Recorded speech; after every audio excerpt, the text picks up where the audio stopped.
Hey, I'm Kenneth Wajda. I'm a professional photographer here in Colorado. Welcome to another one of my my weekly experience reviews. This is my show about cameras that I use in the field and what I think of them and how a person who's not just reviewing them by picking them up for the first time, but somebody who actually uses them.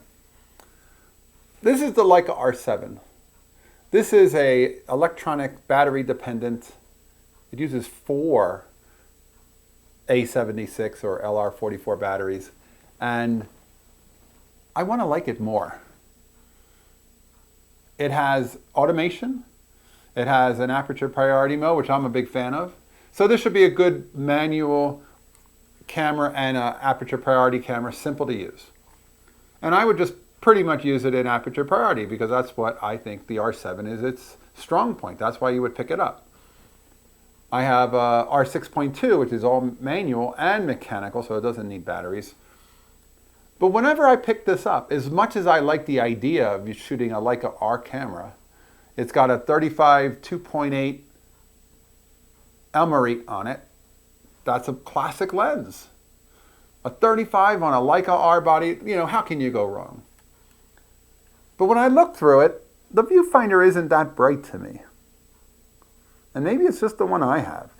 But the viewfinder looks dim compared to my Nikons. It doesn't inspire me to go, oh, I love looking through that.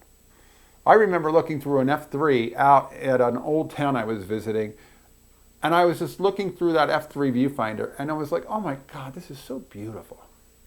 It's like bright and rich. This doesn't look bright and rich to me. This looks a little bit more gray and dim. And the camera works well.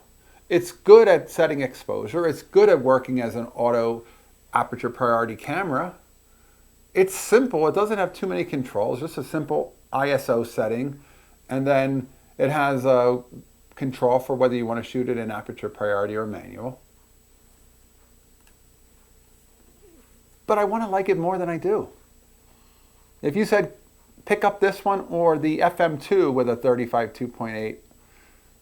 Well, first of all, I have a 35 f2 on my Nikon because that's a much more affordable lens than a 35 Summicron for this camera.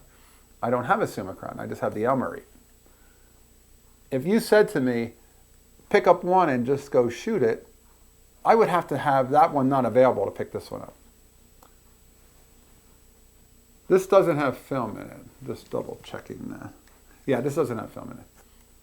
You can always tell if there's film in a camera. It's got a little window. I wasn't sure if I was seeing it right, but you can always tell by if you rewind it a bunch of times and it doesn't snag, that means it's not catching the film that's not in the rewind position, and that means that you can actually rewind it.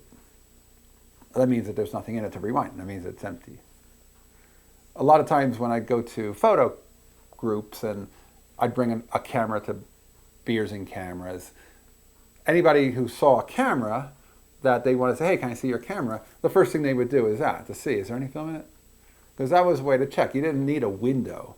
This one has a little window you can use to check and see if there's film in the camera, but I would always use the rewind knob because that will tense up if the camera hasn't been activated to its rewind mode. So it's perfectly good, but I don't love it. I don't reach for it. I'll probably sell it. It's the kind of camera system that I think it has to be hands above all of the Nikon cameras that I'm using to make it so that I'm going to reach for it. It has to have something that's so good. Okay, the viewfinder is not as good, but the quality of the lenses are so amazing. The things I get from it, I just feel like they have a specialness to it. I don't. I want to like it so much more. And I'll compare it to the R6.2 for the viewfinder. They're the only two R bodies that I have. And that one has a 50 Summicron on it, so I'll also compare and see, is it the lens because it's a 2.8 that it feels dim? But I don't feel like when I put a 2.8 lens on the Nikons that it feels dim like this one feels. Build quality is great. I think these were competing with the FE2 and the FM2 back in the day, but I don't know of any pros who were using the R system.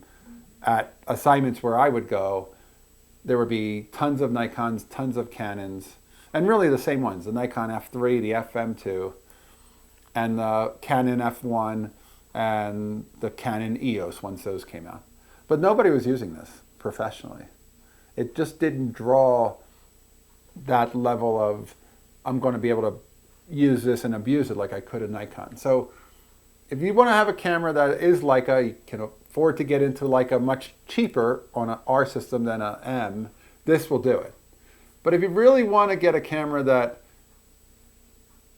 inspires, for me, I would go with the Nikon. That FM2, I think, runs heads and shoulders around this. Or the FA, because it has that aperture priority mode like this has. This also has spot metering in it, which is, I guess, good, but oh, this also has program. I never even used it on program. This has a program mode too. So this is basically like a Nikon FA. It has program, it has shutter priority, aperture priority.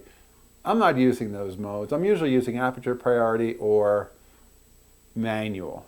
And on this, I would say the way the viewfinder works and the way the meter works, I probably would say this would work probably better for me, and I should try it as a program-only camera. Just put it in program and just go out and shoot without too much regard for it, and let's see what it can do. Because it's not inspiring me to pick it up for an aperture priority camera, but maybe if it has a point and shoot, it would be fine. And that's maybe its strong point. Maybe it's like that FA, where the FA is a put it on program and let it be a quick camera, a grab camera. Make this a grab camera. But when you want to create something where you have control and you want to really see a bright viewfinder, go with that FA or go with that FM2 over the Leica. And like I said, I'll compare it to the 6.2, but I think the viewfinder looks about the same. I've always wondered why they weren't building the most extraordinary in optics when you see viewfinders from them, but I don't think that they feel like when I put them next to each other. There's also a magnification difference. I feel like it's not like I'm seeing as big of a view in here as I am in the Nikons. So anyway, that's the Leica R7 automatic camera. Probably good for automation. Maybe another one will have a bigger and brighter viewfinder than I have in this one. All right, that's today's photography talk. I welcome your comments. Have you shot with it? Maybe you know more than me. Like I said, it's not one that I reach for all the time because I reach for it and then I don't see something through it that makes me so inspired to go. All right, I'll be back next week. We'll talk about another camera and my trials and tribulations and adventures with it.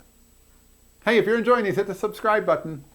If you can support even with just a cup of coffee a month, hit the Patreon or go to supportkenneth.com. I appreciate all my supporters. I really need them at this time of year when things are so difficult with COVID. And if you are looking for some swag, go to my link down below. I have a store where I have some shirts and some t-shirts and hats that say, "Here's the good light." All right. I'll be back next week. Here's the good light.